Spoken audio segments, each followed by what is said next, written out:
ನಮಸ್ಕಾರಗಳು. ನಾವು ಇಂದಿನ ವಿಡಿಯೋದಲ್ಲಿ ಭಾರತದ ಕೇಂದ್ರಾಡಳಿತ ಪ್ರದೇಶಗಳ ಕುರಿತು ತಿಳಿದುಕೊಳ್ಳೋಣ. ಕೇಂದ್ರಾಡಳಿತ ಪ್ರದೇಶ ಎಂದರೆ ಕೇಂದ್ರ ಸರ್ಕಾರದ ನೇರ ಆಡಳಿತಕ್ಕೆ ಒಳಪಡುವ ಪ್ರದೇಶಗಳನ್ನು ಕೇಂದ್ರಾಡಳಿತ ಪ್ರದೇಶಗಳು ಎಂದು ಕರೆಯುತ್ತಾರೆ. ಇವುಗಳ ಆಡಳಿತಕ್ಕೆ ರಾಷ್ಟ್ರಪತಿ ನೇಮಕ ಮಾಡಿದ ಲೆಫ್ಟಿನೆಂಟ್ ಗವರ್ನರ್ ಅಥವಾ ಆಡಳಿತಾಧಿಕಾರಿ ಇರುತ್ತಾರೆ. ಭಾರತದ ಕೇಂದ್ರಾಡಳಿತ ಪ್ರದೇಶಗಳು: ಅಂಡಮಾನ್ ಮತ್ತು ನಿಕೋಬಾರ್ ದ್ವೀಪಗಳು. ರಾಜಧಾನಿ ಪೋರ್ಟ್ ಬ್ಲೇರ್. ಸ್ಥಳ ಬಂಗಾಳ ಕೊಲ್ಲಿಯಲ್ಲಿ. ವಿಶೇಷತೆ ಸೆಲ್ಯುಲರ್ ಜೈಲು, ಸುಂದರ ಕಡಲ ತೀರಗಳು. ಆಡಳಿತ ಲೆಫ್ಟಿನೆಂಟ್ ಗವರ್ನರ್. ಚಂಡೀಗಢ. ರಾಜಧಾನಿ ಚಂಡೀಗಢ. ವಿಶೇಷತೆ ಹರಿಯಾಣ ಮತ್ತು ಪಂಜಾಬ್ ರಾಜ್ಯಗಳ ಸಂಯುಕ್ತ ರಾಜಧಾನಿ. ಸ್ಥಳ ಉತ್ತರ ಭಾರತ. ಆಡಳಿತಾಧಿಕಾರಿ ದಾದ್ರಾ ಮತ್ತು ನಗರ್ ಹವೇಲಿ ಹಾಗೂ ದಮನ್ ಮತ್ತು ದಿಯು.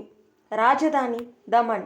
ವಿಲೀನ 2020ರಲ್ಲಿ 2 ಕೇಂದ್ರಾಡಳಿತ ಪ್ರದೇಶಗಳು ಒಂದಾಗಿವೆ. ವಿಶೇಷತೆ ಕರಾವಳಿ ಪ್ರದೇಶಗಳು, ಕೈಗಾರಿಕೆ. ಆಡಳಿತಾಧಿಕಾರಿ ದೆಹಲಿ ರಾಷ್ಟ್ರೀಯ ರಾಜಧಾನಿ ಪ್ರದೇಶ. ರಾಜಧಾನಿ ನವದೆಹಲಿ.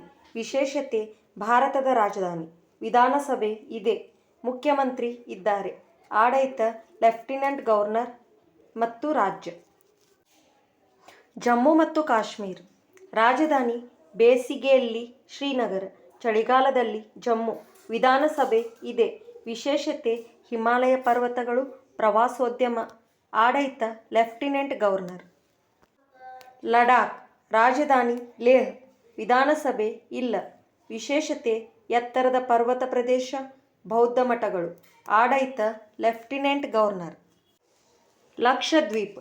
ರಾಜಧಾನಿ ಕವರತ್ತಿ. ಸ್ಥಳ ಅರಬ್ಬಿ ಸಮುದ್ರ. ವಿಶೇಷತೆ ಪುಟ್ಟ ದ್ವೀಪಗಳು, ಮುತ್ತು ಸಮುದ್ರ. ಆಡಳಿತಾಧಿಕಾರಿ ಪುದುಚೇರಿ. ರಾಜಧಾನಿ ಪುದುಚೇರಿ.